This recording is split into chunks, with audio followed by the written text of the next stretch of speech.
சுரக்காய் எடுத்துட்டு அந்த ஓட மேம். ஓடு மட்டும் நமக்கு பாட்டில் ஷேப்ல அப்படியே கிடைக்கும். So okay. இதுல நம்ம தண்ணி ஊத்தி வச்சுட்டும் குடிக்கலாம். ஓ! அவ்ளோ நல்லது. முன்னாடிலாம் மேம் டிராவல் நாளைக்கே நான் பண்ணுவாங்கல்ல. வாங்குறேன் மேம். நாளைக்கே ஆ. வாங்குறேன். முன்னாடிலாம் டிராவல் பண்ணுவாங்க இல்லையா? சுரக்குடுவையில தான் தண்ணி எடுத்துட்டு போவாங்க. ஓ!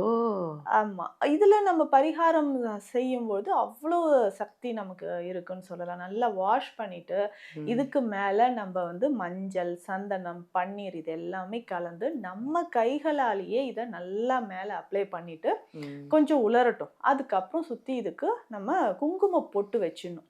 இப்ப ம். பூஜை அறையில வச்சுட்டு, நம்ம ம். வேண்டுதல் என்னவோ அத நல்லா வேண்டிக்கணும்.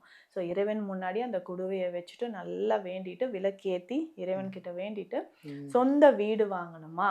ம். அந்த வேண்டுதல். இல்ல இந்த நோய் நமக்கு சரியாகணும், வீட்ல இருக்கிறவங்களுக்கு இந்த நோய் சரியாகணும் அப்டின்னா, ம். சில பொருட்கள இதுக்குள்ள நம்ம போட்டு, நம்ம பணம் வைக்கக்கூடிய பீரோல நீங்க பணம் வைக்கிறீங்கன்னா, டெய்லி இதுல வந்து பணம் போட்டுக்கிட்டே வரணும். அதுக்கு ம். முன்னாடி சில பொருட்களும் இதுக்குள்ள போடணும். ம். தெய்வ அம்சம் பொருந்திய சில பொருட்கள். ம். என்னென்ன போடணும்னா, நல்ல திருநீர் இயற்கையாக செய்த சிவனோட அம்சமாக இருக்கக்கூடிய திருநீரு, ம். பார்வதி தாயாரோட அம்சமாக இருக்கக்கூடிய குங்குமம், ம். சந்தனம், மஞ்சள், பச்சை கற்பூரம், சோழி இதுவும் மகாலட்சுமி தாயாரோட அம்சம் தான். ஒரு ம். 5 சோழி இதுல ம். போடணும்.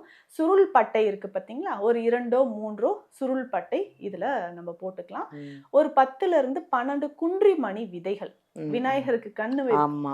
அந்த விதைகள். 10லிருந்து 12 குன்றிமணி விதைகள். ம். இது எல்லாமே ஒவ்வொன்றாக அதுக்குள்ள நம்ம வேண்டிக்கிட்டே போட்டு, போட்டு வந்துட்டு, இதெல்லாம் நாட்டு மருந்து கடையில கிடைக்கும்ல மேம்? எல்லாமே நாட்டு மருந்து கடைகள்லயே கிடைக்கும். ம். கொஞ்சம் கொஞ்சமா போட்டா போதும். ம். அதுக்கப்புறம் முதல் நம்ம பணம் போடும்போதே சுருட்டி அதுக்குள்ள போட்டுறணும். ம். ஸோ ம். நாம வந்து வீடு வாங்கணும் ம். அப்படின்னு சொல்லிட்டு அதுக்குள்ள பணத்த போட்டுட்டு, அந்த குடுவைய மூடி எடுத்துட்டு போய் நம்ம பணம் வைக்கக்கூடிய இடத்துல வச்சிடணும். ம். டெய்லி அதுல பணம் போட்டுக்கிட்டே வரணும். பணத்த சுருட்டி அதுக்குள்ள போடணும். ம். ஸோ 48 நாட்கள் இந்த பரிகாரம் செய்யும்பொழுது, ம். நம்ம நினைத்த காரியம் கைகூடும்.